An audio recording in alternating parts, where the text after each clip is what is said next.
تو دوستو آپ دیکھ رہے ہیں آفیشیل رضوی ورلڈ اور میں ہوں دلبر حسین رضوی۔ آئیے قرآن مجید پر گفتگو کرنے سے پہلے بیشتر نبی کریم صلی اللہ علیہ وسلم کی بارگاہ میں ایک بار درود سلام کا نذرانہ عقیدت پیش کر لیتے ہیں، پڑھ لیتے ہیں بآواز سے بلند۔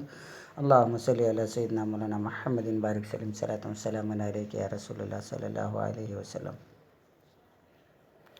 آج آپ کے سامنے قرآن مجید میں مکی مدنی صورتوں اور آیتوں کے نزول ہونے کا طریقہ اور اس کا قاعدہ بتایا جائے گا، تاکہ آپ اس سے یہ پتہ کر سکیں کہ کون سی آیت مبارکہ مدنی ہے، کون سی آیت مبارکہ مکی ہے، کون سی صورت مدنی ہے، کون سی صورت مکی ہے۔ حاکم نے اپنی کتاب المستدرک میں، بہقی نے اپنی کتاب دلائل میں یعنی دلائل النبوہ میں، اور بزار نے اپنی کتاب مسند میں اعمش کے طریق پر بواسطہ ابراہیم و علقمہ سے و عبداللہ سے روایت کی ہے کہ انہوں نے کہا کہ جس حصہ قرآن میں یا ایھا الناس یا ایھا الذین آمنوا کے ساتھ خطاب کیا گیا ہے، اس کا نزول مدینہ میں ہوا، اور جس حصہ میں یا ایھا الناس کے ساتھ خطاب ہوا وہ مکہ میں اترا ہے۔ اس حدیث کو ابو عبید نے اپنی کتاب الفضائل میں علقمہ سے حدیث مرسل کے طرز پر روایت کیا ہے، اور میمون ابن مہران نے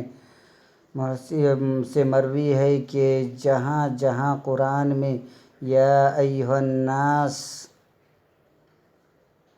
یا بنی آدم آیا ہے وہ مکی ہے، اور جس جگہ یا ایھا الذین آمنوا آیا ہے وہ مدنی ہے۔ ابن عطیہ اور ابن العریس اور دیگر لوگوں کا یہ قول ہے کہ یا ایھا الذین آمنوا کے بارے میں تو ایسا کہنا صحیح ہے، مگر یا ایھا الناس کبھی مدنی صورتوں میں بھی آ جاتا ہے۔ ابن الحصار کہتے ہیں کہ جن لوگوں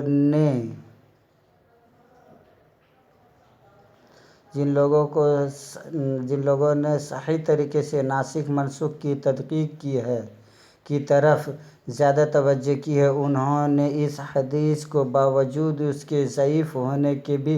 قابل اعتماد مانا ہے۔ حالانکہ اگر دیکھا جائے تو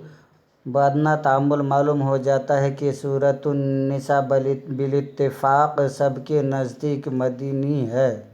اس کا آغاز یا ایھا الناس ہی سے ہوا ہے۔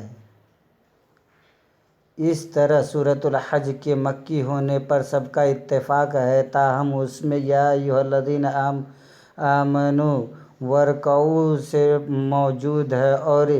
ابن الحصار کے سوا کسی اور شخص کا یہ قول ہے کہ اگر مذکورہ بالا قول کو عام طور پر اور مطلقاً صحیح مانا جائے تو اس پر یہ اعتراض وارد ہوتا ہے کہ سورۃ البقرہ مدنی ہے، اور اس میں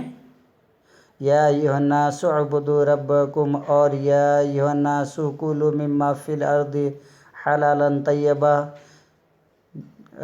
موجود ہے۔ اس طرح سورۃ النساء ہے، اس کا آغاز یا ایھا الناس سے ہوتا ہے، مگر علامہ مکی نے اس کا جواب یوں دیا کہ یہ عام اکثریت کی بنا پر قائم کیا جاتا ہے، نہ کہ عموم کے لحاظ سے، ورنہ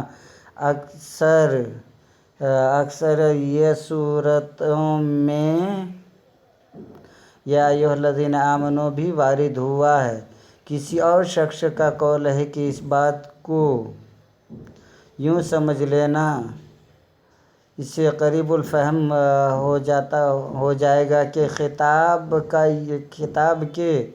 کلمات ایسے ہیں جن سے عام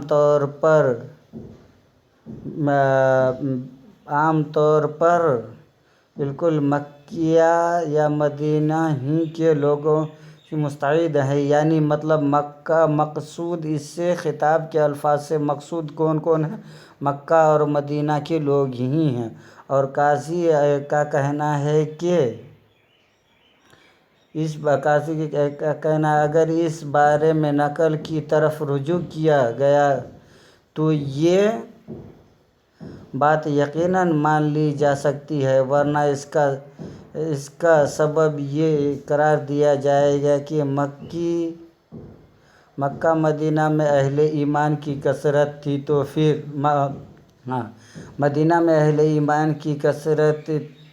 تو پھر یہ بات اکثر ٹھہرتی ہے، کیونکہ مومنین کو ان کی صفت، نام اور جنس کے ساتھ بھی مخاطب بنایا جا سکتا تھا، اور جس طرح مومنین عبادت اور زیادتی کے ساتھ حکم دیا گیا ہے، اسی طرح غیر مومنین کو بھی عبادت کا حکم دیا جا سکتا تھا۔ اس قول کو امام فخر الدین نے اپنی تفسیر میں نقل کیا۔ یہ قاعدہ انہوں نے یہ بتایا کہ جو آیت مبارکہ یا ایھا الذین آمنوا سے شروع ہوا ہے وہ کیا ہے؟ مدنی ہے، اور جو آیت مبارکہ یا ایھا الناس سے یا بنی آدم سے شروع ہوا ہے وہ مکی ہے۔ اس پر انہوں نے اعتراض بھی کیا اور اس کا جواب بھی خود دیا۔ اب بہقی میں جو دوسری روایت ہے اس روایت کی طرف غور کیجیے۔ امام بہقی نے کتاب الدلائل میں یونس ابن بکیر کے طریقے پر بواسطہ ہشام ابن عروہ اس کے باپ عروہ سے روایت کی کہ اس نے کہا کہ قرآن کے جس منزل حصہ میں قوموں اور قرون زمانوں کا ذکر ہے وہ بلا شبہ مکہ میں نازل ہوا ہے، اور جس حصہ میں فرائض اور سنتوں کا بیان ہے وہ یقیناً مدینہ منورہ میں اترا ہے۔ ان کا یہ جو لاسٹ والا بتایا ہوا امام بہقی نے جو لاسٹ والا اپنی کتاب میں یونس ابن بکیر کے طریقے سے جو قاعدہ بتایا یہ قاعدہ کلیہ ہے، جزیہ نہیں، اور پہلا قاعدہ جو ہے وہ اکثریہ ہے، کلیہ نہیں۔ لہٰذا آپ حضرات ان چیز کو یاد رکھیے اور سمجھ جائیے کہ قرآن مجید میں اللہ تبارک و تعالیٰ نے کس طرح کی آیت مبارکہ نازل فرمائی، یعنی مکی اور مدنی۔ انشاءاللہ اب آگے ناسخ و منسوخ پر بھی گفتگو کی جائے گی۔